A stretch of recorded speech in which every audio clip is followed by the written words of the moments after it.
I started my life as a nuclear scientist in Baba Atomic Research Center. I worked there for 3 years, including the training school. Then I left, mainly because I understood this whole nuclear industry is based on false statements and false hypotheses. First thing, they were telling that we can make 1 kilogram of uranium is equal to 1,000 tons of coal. But they didn't say that for mining 1 kilogram of uranium, processed uranium, you require much more mining space or mining action than 1 lakh tons of coal. So practically, this comparison is wrong. This is like 1 kilo of gold and 1 ton of iron. Because 1 kilo of gold and 1 ton of iron is nothing, because it is like you can compare it. So that is one. Second thing, it was the cost of nuclear energy will be always much higher than any other energy cost, because even in commercial terms. See, first thing, the cost of fuel and in the damage it is doing, including the mining, processing and making it roads, then running the reactor, then keeping the waste. I'm not considering the accident. Accident is another thing, because that unaccountable. Accident is you cannot calculate what is the real. Now Fukushima, what is the real cost of Fukushima?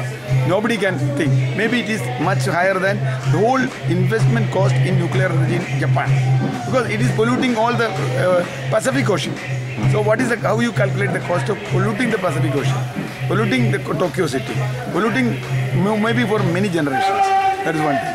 Second thing, in the initial stage, they were telling that nuclear energy, India's indigenous nuclear energy is required, and the young scientists should come up and we have to challenge US and other imperialists, because US didn't give nuclear this thing to our Tarapu, fuel to Tarapu. What happened is, actually, there are 2 types of fuel in nuclear, even in this thing. That is, one is enriched uranium, another one is natural uranium.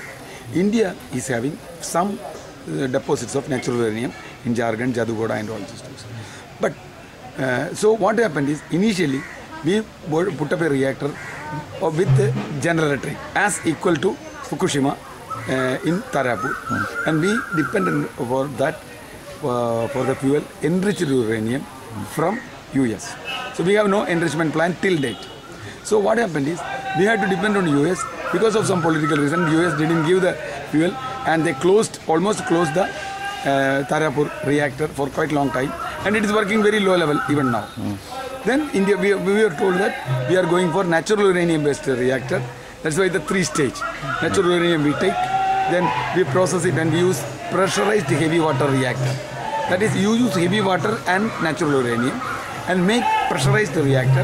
That we have done in Kalpakam, Narora, Kaiga, many places, even Kota and Tarapur 2nd stage. So all these pressurized heavy water reactor, and we were depending on natural uranium. We were making heavy water at Narora and Talcher and things like that. So next, what happened? Then next stage is using this spent fuel, reprocess it, then we go for fast breeder reactor.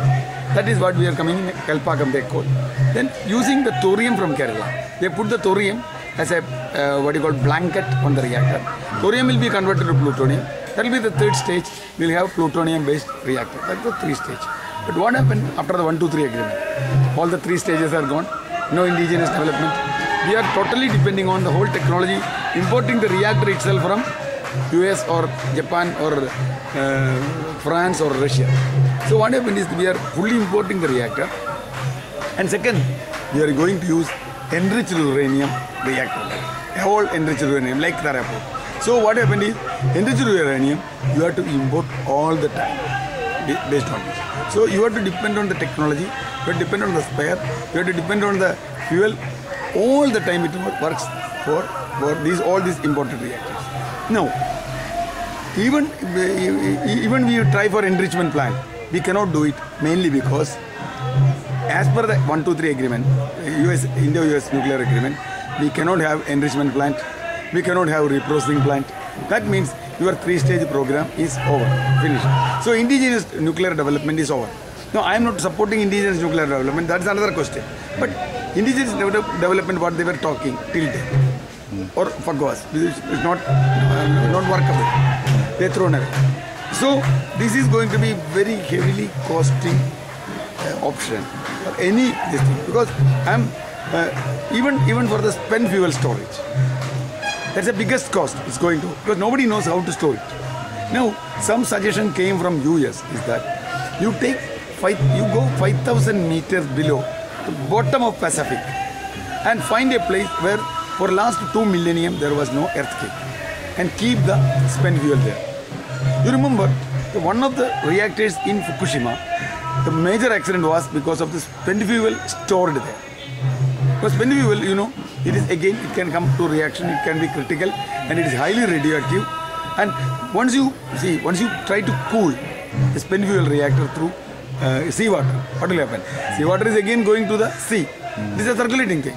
So you are sending all the waste into the sea again. So that is against all laws. So in no case nuclear energy is safe. In no case it is cost effective. In no case it is sustainable for a long time.